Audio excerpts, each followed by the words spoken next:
to detail the bed beside the first home on the left in Edge Court cul-de-sac. So that is highlighted on item 44. We do have a pool and construction encroachment on Renaissance. They are going through what appears to be the side of our landscape buffer bed.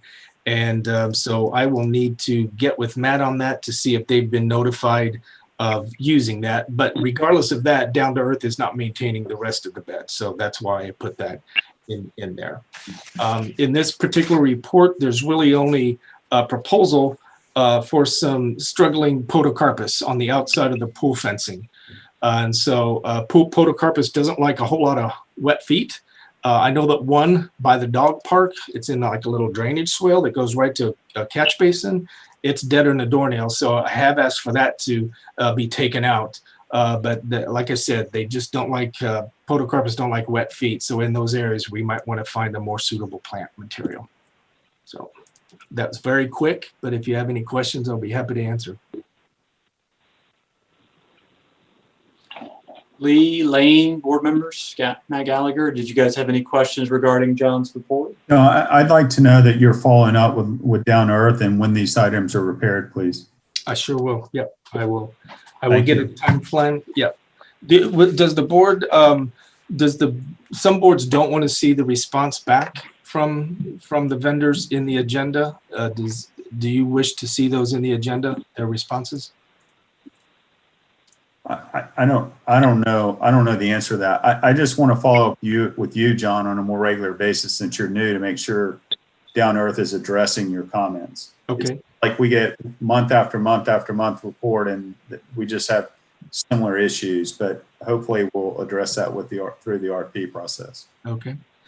All right. Thank you. All right, unless there are any further comments on the report or questions for John Toborg, we can let John go for the evening if you'd like. Good night. Thank you. All righty, thanks, John.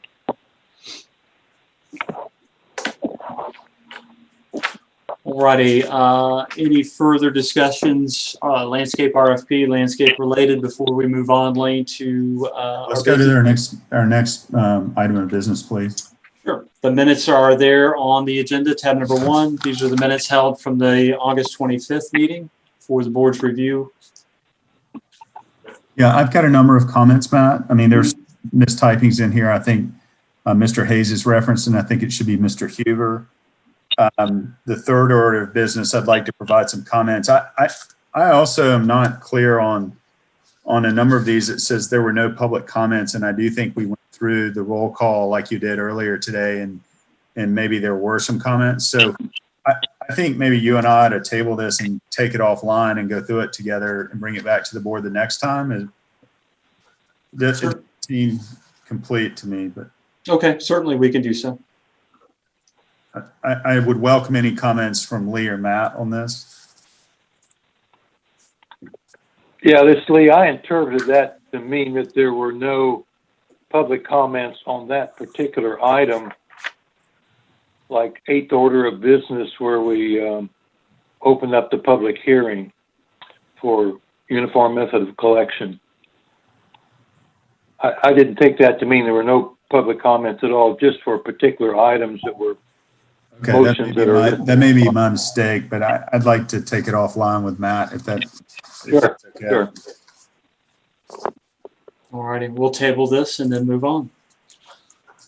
The next item on the agenda are the operation and maintenance expenditures. This is tab number 2 for the August expenditures totaling $20,342.42. And they are, go ahead, Lane. Yeah, I noticed there are no irrigation bills in this. Has any resolution come to the irrigation meter at the amenity center? So I believe, and I wish John was still here, we did check with Down to Earth. The timing was set appropriately according to his review with the landscaper, and he is still reviewing subsequent bills with the provider to see if there was any issues during a period of time where you saw higher spikes. Yeah, if you would relay to John, I'd like to review the irrigation meter timing on that and how much it's running. Will do. I'm not convinced that it's set appropriately. Okay.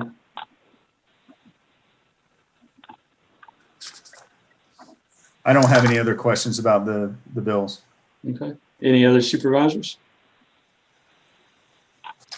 All No, right, I have none. okay. Hearing that, is motion to approve? Make the motion. By Lane? Second. Second by Lane. All those in favor? Aye. Aye. Any opposed? Motion carries unanimous. All righty. All righty, we're going to move to Justin. And Justin, I'm going to unmute you. And if you don't mind, just introduce yourself and talk about what you've seen in the first few days that you've been there. Welcome, Justin. Welcome. Appreciate it. Excited to be here. Excited for this opportunity. It seems like a beautiful place. I know I got my work cut out for me on some things, but yeah, just open mind, ready to tackle some things.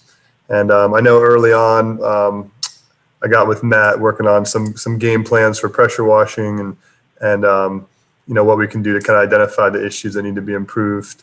And yeah, just kind of getting situated. So maybe if you guys have any questions for me on you know, expectations or things you guys want me to start focusing on. Obviously, landscaping seems like something you guys want me to be a little bit more involved in. Definitely open ears and ready to get started. Board members, any questions or requests of Justin at this point other than what he stated? None for me.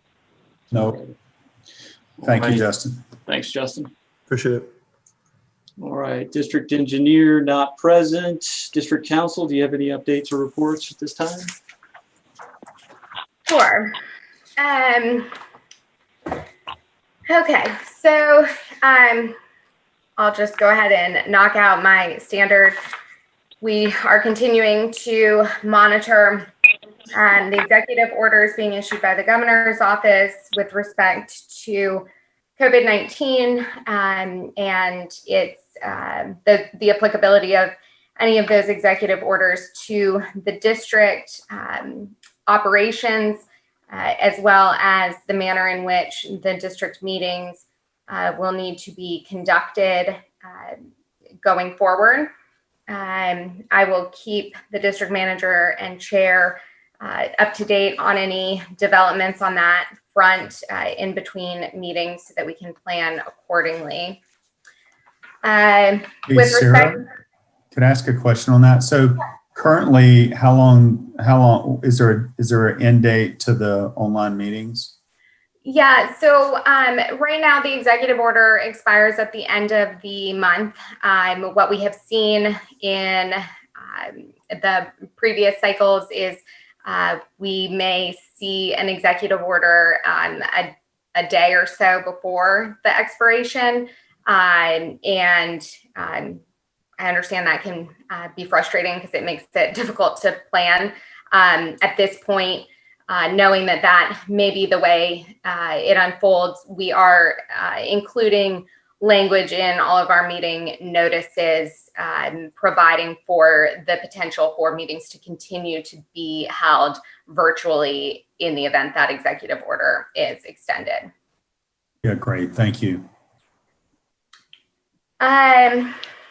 With respect to the traffic enforcement agreement, as I noted at the last meeting, when I was following up to determine the reason that agreement hadn't made it onto BOCC agenda, the general counsel's office notified me that there were apparently additional certifications that were still needed, despite the fact that it was our understanding those had already been provided.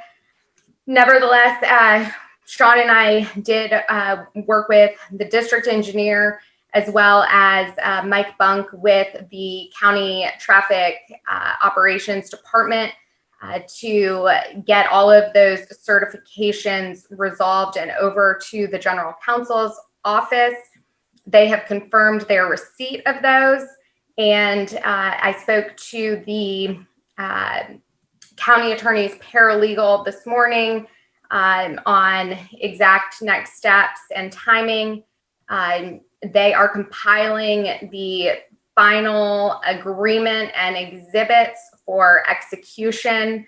I asked her to provide that electronically to me so that we can print it, have it executed and returned immediately, as opposed to on prior districts, they have actually sent the agreement for execution in the regular mail. So for the sake of efficiency, I've asked that they provide that electronically.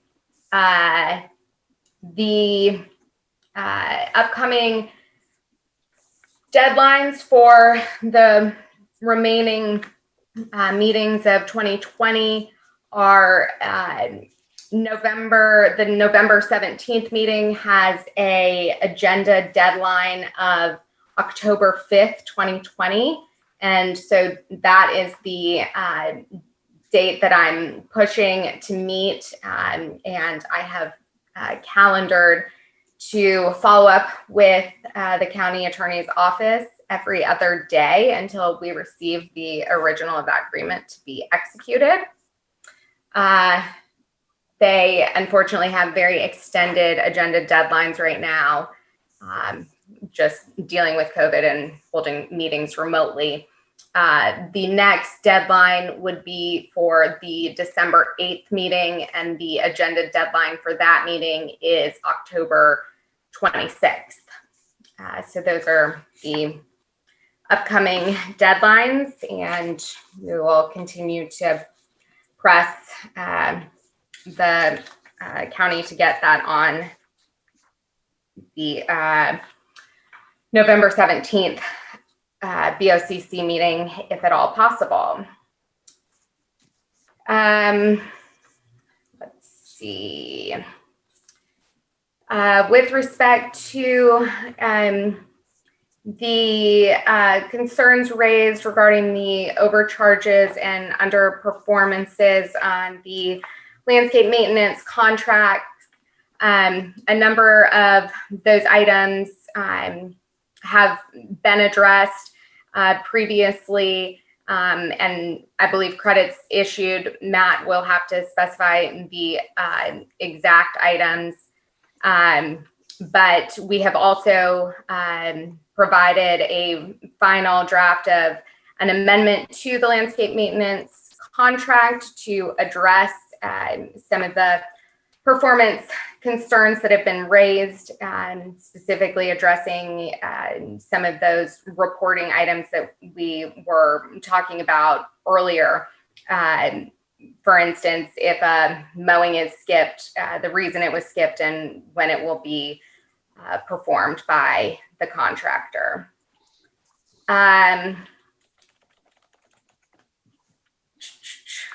With respect to the issue raised regarding Rosetta's receipt of PPP loan proceeds, we have discussed this with Rosetta. Rosetta is a large company with divisions well beyond CDD management, and I can't speak to how the pandemic is impacting the other sides of their business or their collections on things like the HOA side, for example. And so with respect to their exact need for those proceeds, I can't speak to the exact legality because their business extends far beyond just CDD management here.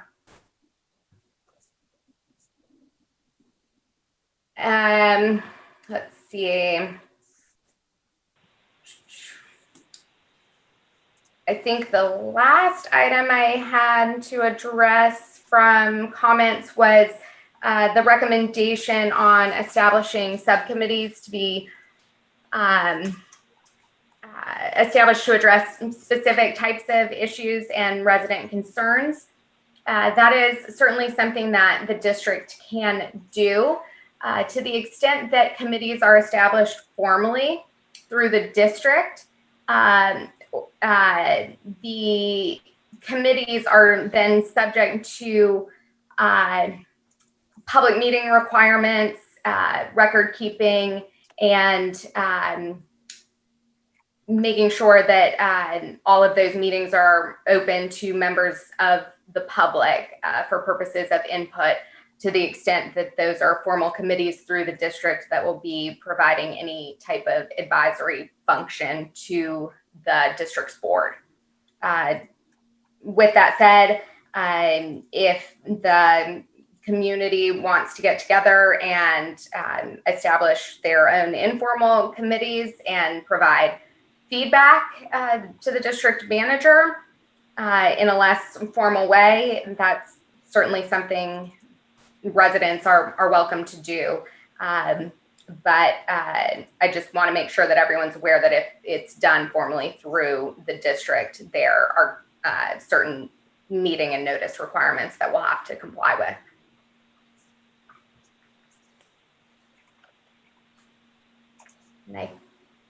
Can I raise a question about that? I mean, I heard that request and I appreciate that request. There are a couple things, and Matt and Justin, I'm not sure how you've dealt with this before, but I tend to welcome as much comment from the residents as we can get. I do think, you know, we need to make sure that everybody is represented and we hear voices not from just one faction within the community.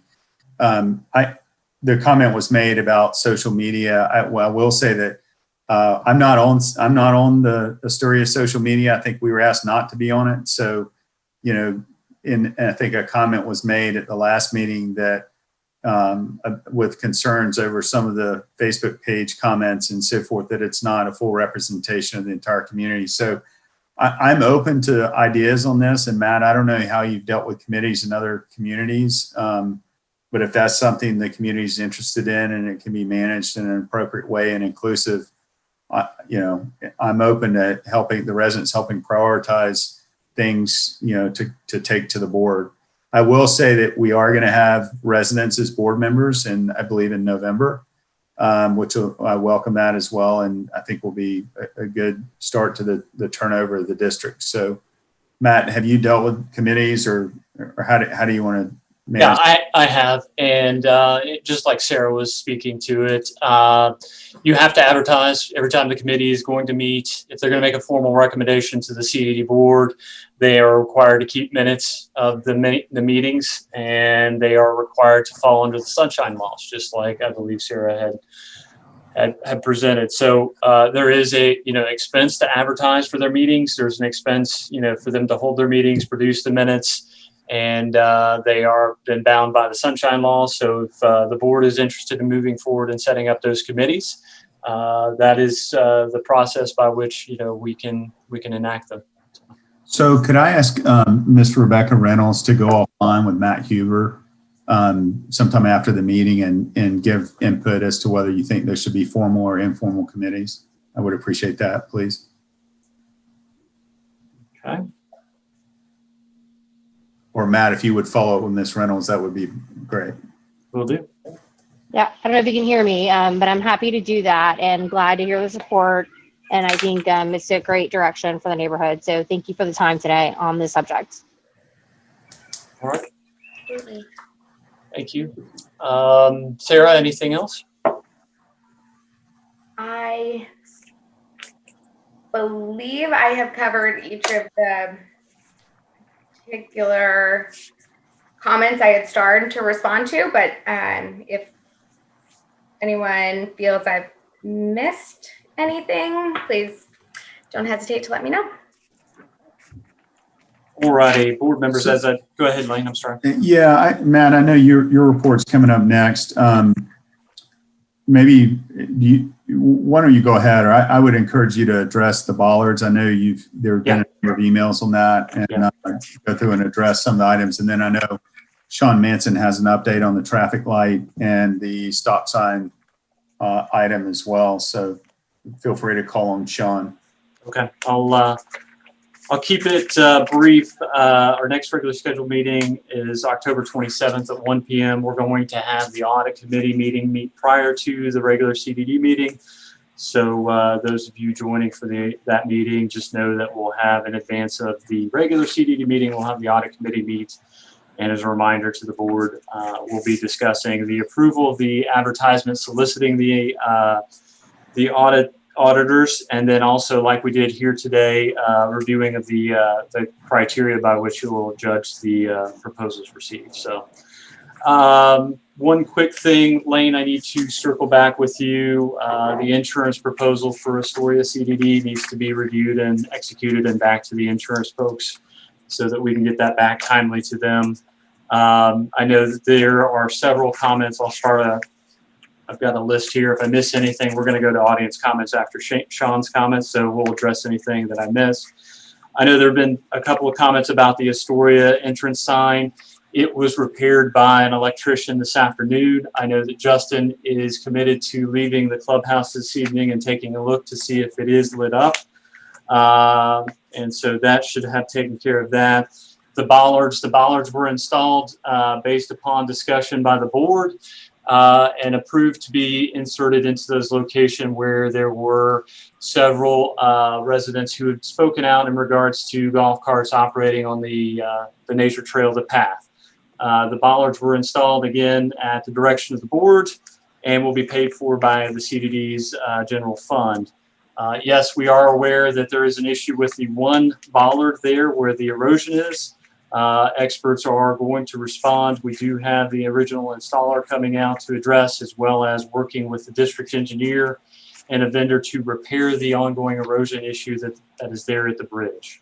Hey, Yes, Matt, go ahead, on Lane. that, I think somebody needs to go determine if there's safety concern there and maybe tape off that area. I don't know if Justin's on property and can do that.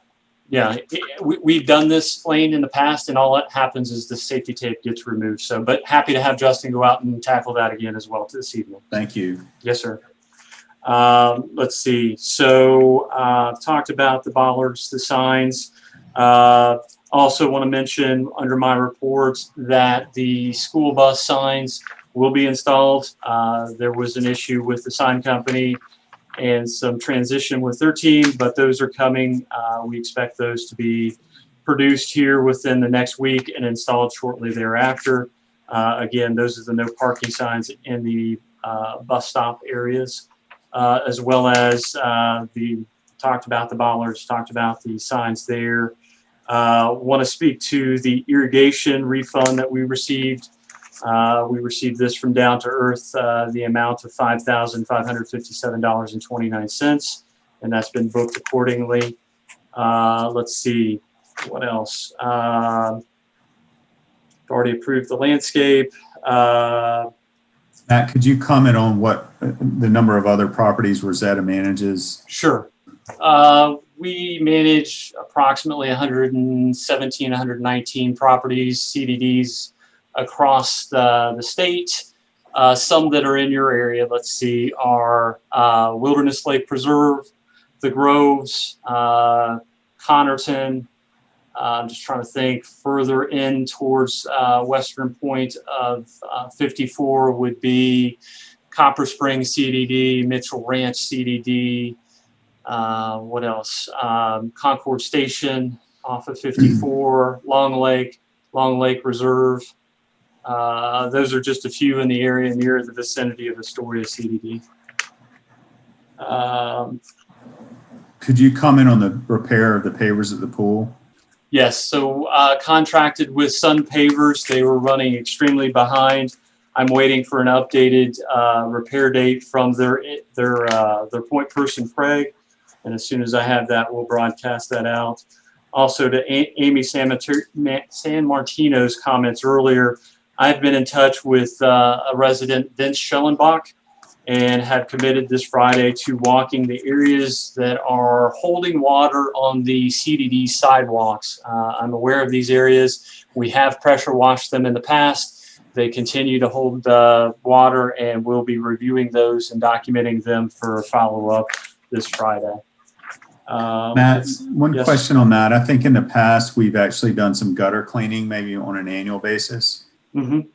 Can you comment on that? And when was the last, maybe look into when the last time we Yeah, I don't recall, Lane, off the top of my head, but you're talking about the jet rotting, the cleaning of the whole system under the road there. Is that what you're talking about? No.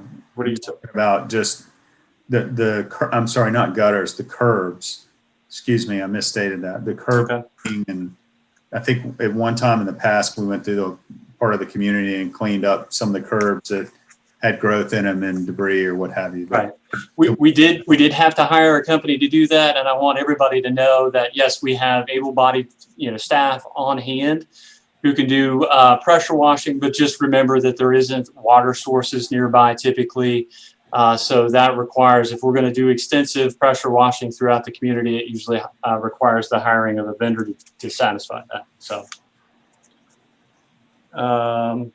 anything else, Lane? I've talked about the sidewalks.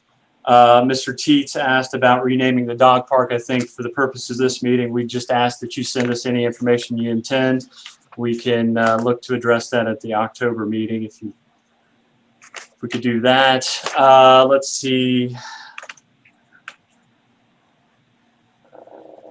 We talked about subcommittee. Lane will probably close this meeting talking about commercial property and any future upcoming items that regards. Denise Greco asked about residents and how we handle or address expenses. I wanted to talk to that. Typically, the board is sat with 5 board members, and whether or not it's developer or residents or a combination thereof, they make the decision ultimately for the entire CDD. There isn't typically any kind of voting. It's not like an HOA or a POA where there's a membership vote that they agree or disagree. Again, the board will be comprised of elected officials who will make decisions based upon the needs of the community. Denise, I will follow back up with the representatives on the POA budget meeting for you. Mr. Press, I think Sarah has talked about the traffic enforcement, and I've already talked about properties that we manage with others otherwise. Ashley, I understand you received that violation letter again from the POA. Happy to work with you offline to get you in touch with Jacqueline. Jacqueline is now the CAM, the Community Association Manager for Asturia. I know a lot of folks have been emailing me asking who is the designated CAM. It is Jacqueline. She serves the community from our Wesley Chapel office, and she can be reached at that number that's on our website, 994-1001. Let's see.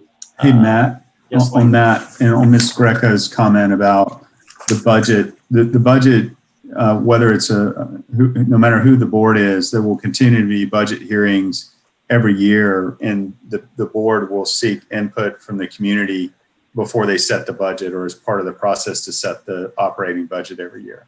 That's correct. Change. And then you asked about, Ms. Greco, you asked about POA meeting. I do know that they're looking for a date, and I believe in late October to have a POA meeting. So they're working on scheduling that.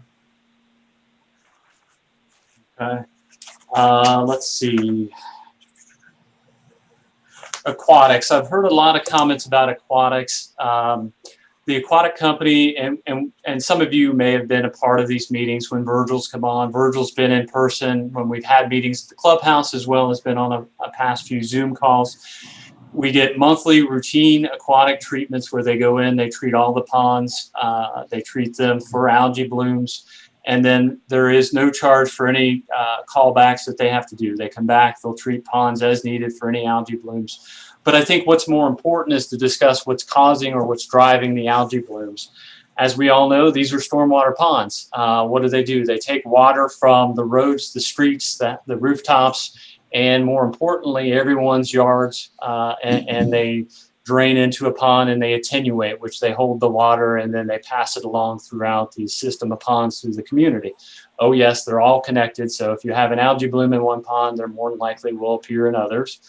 And if we get wind or weather or rain or anything to push the water from one end of the property to the next, obviously we're going to see more trash as it's typically clogged or caught in the pipes. So our aquatic vendor will come out. They will treat as needed, as necessary. But there is the constant battle with the flow from residents' yards. And what I mean by that is there's fertilizers that are being administered that flow and run off from the yards. If you've all seen those notices, caution, this drains to the lake. That's exactly what happens. And so it's a ongoing vicious cycle where we have the vendor go out, they treat the algae bloom. And again, there's 2 steps that we can treat the algae blooms. It's one by administering the chemical, which typically is copper sulfate. Copper sulfate treats the algae by treating it and changing its color, and then it falls back to the bottom. The second is a proactive approach by putting blue dye in the ponds.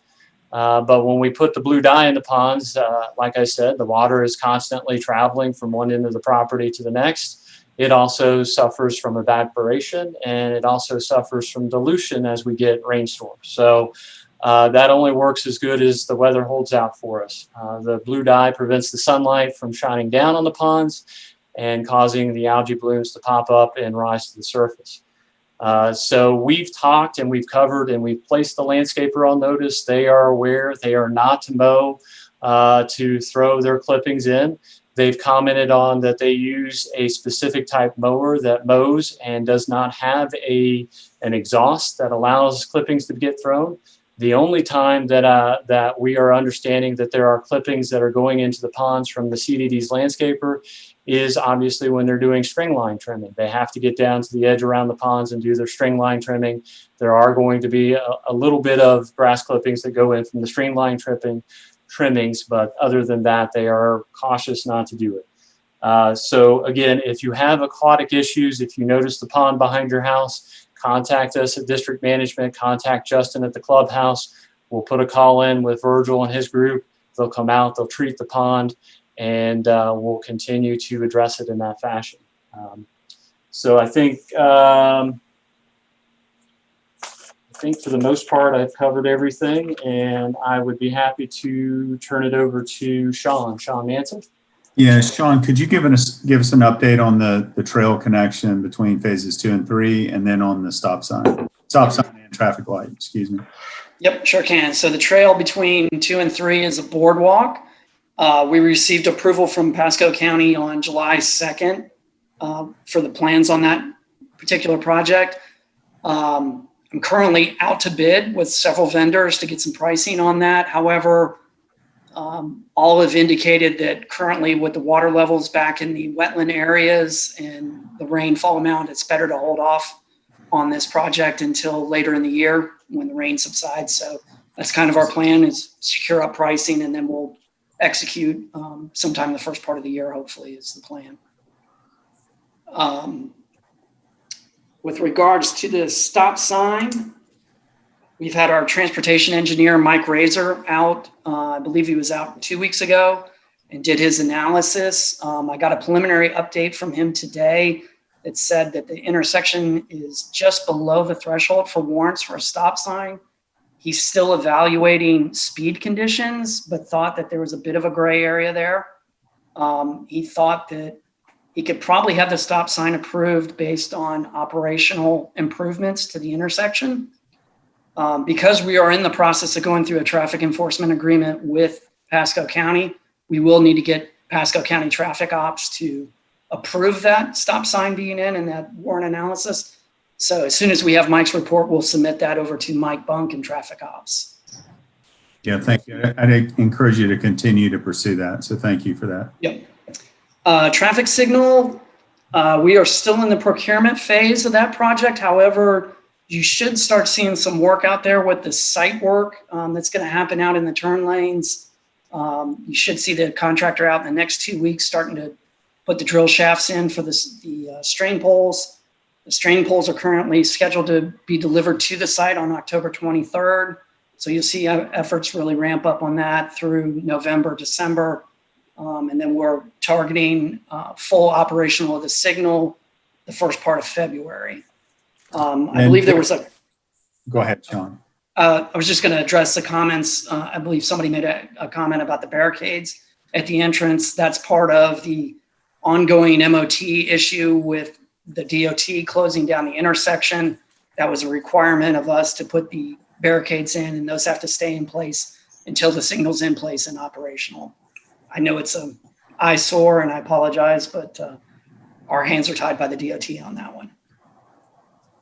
I think I covered everybody's comments that I heard there. Yeah, I was just going to ask you to address the barricade, so thanks for doing that. Alrighty, I think we could move to supervisor requests. Lane, do you have any requests or comments at this time? No, Matt, I know I would like to get a time schedule with you and John to finish up the landscape RFP, just for the benefit of the group. I also asked Matt and his team to look at, and we're continuing to talk about refining the staffed hours at the clubhouse so that it meets the community's needs, and we're looking for savings opportunities there. So we'll continue to have that discussion. Matt, I know you sent me a note on that end of last week. I was out Friday, but I'll circle back with you here on that later this week. So thank you for that.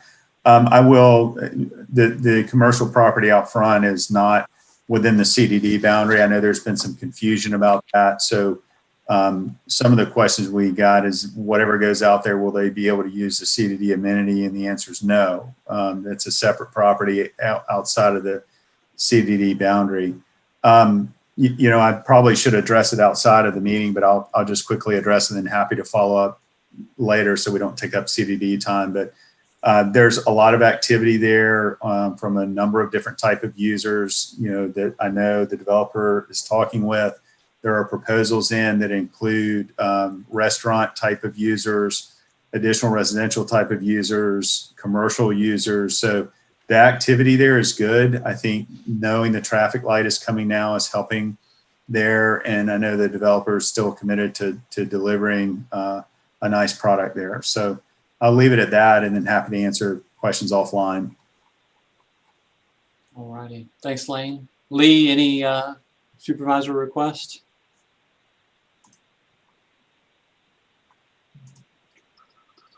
Lee Thompson. Lee Thompson, if you can hear me, if you got any comments or requests, sir? Matthew, did you have me muted? Yes, sir, I did. I apologize. Okay. That's all right. It's all right. No, I had no further comment. Thanks, though. All right. Matt Gallagher, anything? Yeah, no further comments. Thank you. All right. Lane, did you want to take further audience comments at this time, or did you want to address items offline and move along? Whatever you want to do. I will go ahead, Lane. I would just say if anybody has a comment, could you raise your hand on the screen perhaps, and we'll do it that way rather than going all the way through the list again. Happy to take comments now or take them offline. All righty. I don't see any. With that, I would move that we adjourn. Okay, motion by Lane. I'll second. Second by Lee. All those in favor? Aye. Aye. Any opposed? Motion carries unanimous. This meeting is adjourned, 7:43 p.m. Thank you, everyone. Great. Thank you. Thank